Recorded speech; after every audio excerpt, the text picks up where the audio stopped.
How's it going, guys? In this video we're going to go over some Charles' law problems. These are the V1 over T1 equals V2 over T2. Now really quick, let's just go over what Charles' law is. Charles' law states that the volume of a gas is directly proportional to its absolute temperature. So the keywords there are directly proportional, and I think absolute temperature is an important part there. Basically what that means is Kelvin is an absolute temperature scale, whereas Celsius, for example, is not, because you can have a negative temperature in Celsius just like you can in Fahrenheit, where if you think about like math and algebra, an absolute value doesn't have negatives. There's just positives with those two brackets. So anyway, that's something to kind of keep in mind. We can put that off to the side, and then we'll do some of these problems. So one, let's see. A quantity of gas occupies a volume of 804 ml at 127 degrees Celsius. At what temperature will the gas occupy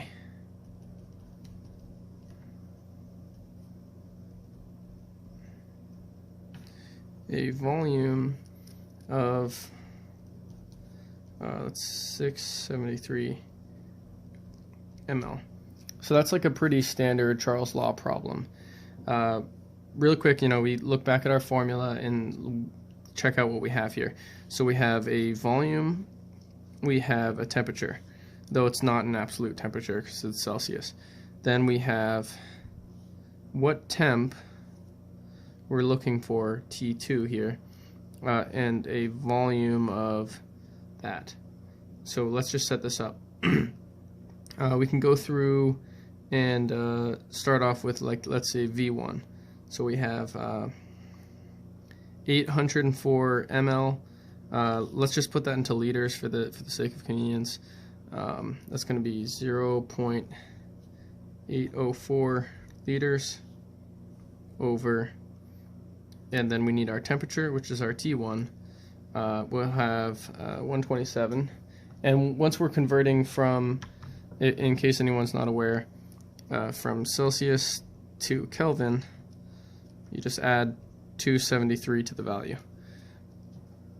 So here we have 127 degrees Celsius plus 273 equals 400. So we have 400 Kelvin.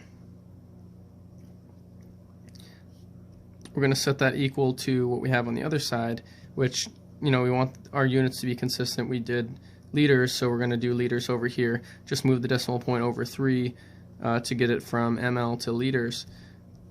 673 liters over x. And this is as simple as it looks. We're just going to multiply across. So we have 400, cross multiply and divide. So 400 times 0.673, and then divided by 0.804 equals. And what we get is our T2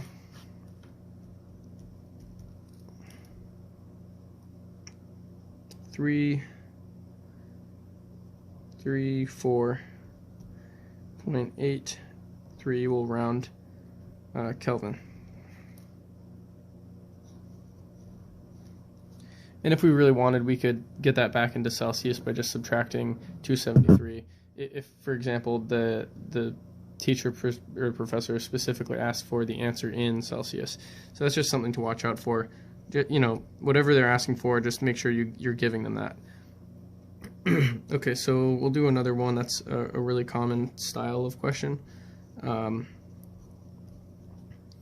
sample of gas occupies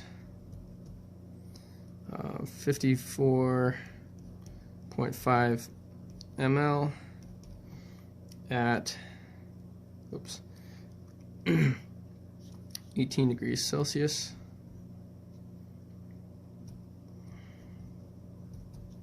What volume will it occupy?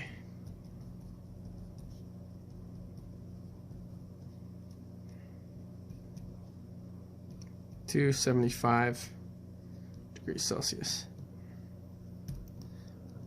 Okay, so again, we're just gonna check out that formula, our V1 over T1 equals V2 over T2, and then see what we can pull out of this question here. So we have volume, we have a temperature. What volume, so we know we're looking for a V2, and we have another temperature.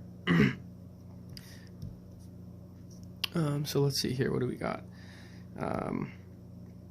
Start off by, in this case, we have the 54.5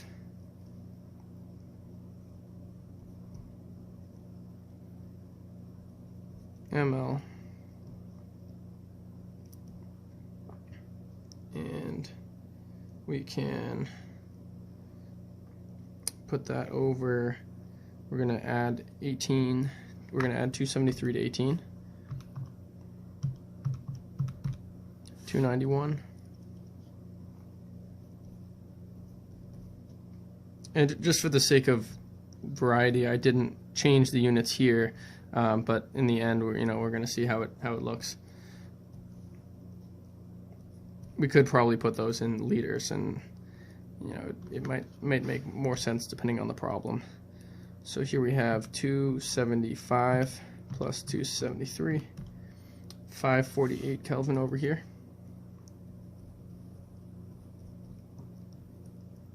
And now we're just going to cross multiply and divide again.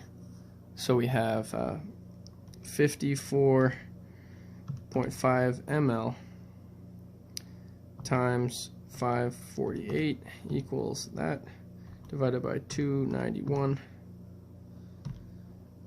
102.63, we'll say.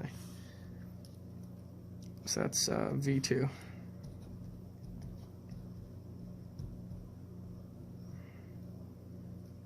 ml. And basically, I don't know that you always need to have it in one particular unit. I think that would depend on what your professor specifically would like or what their policy is. But in general, just keep in mind, if you're solving with Kelvin on this side, Kelvin on this side, and ml here, whatever your answer is here is also going to be ml.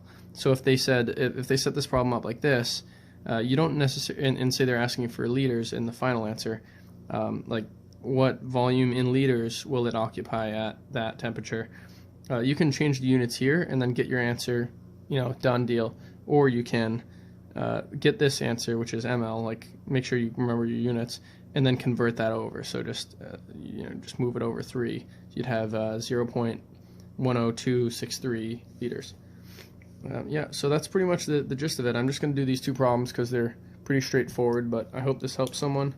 And if this is useful to anyone, make sure to like it.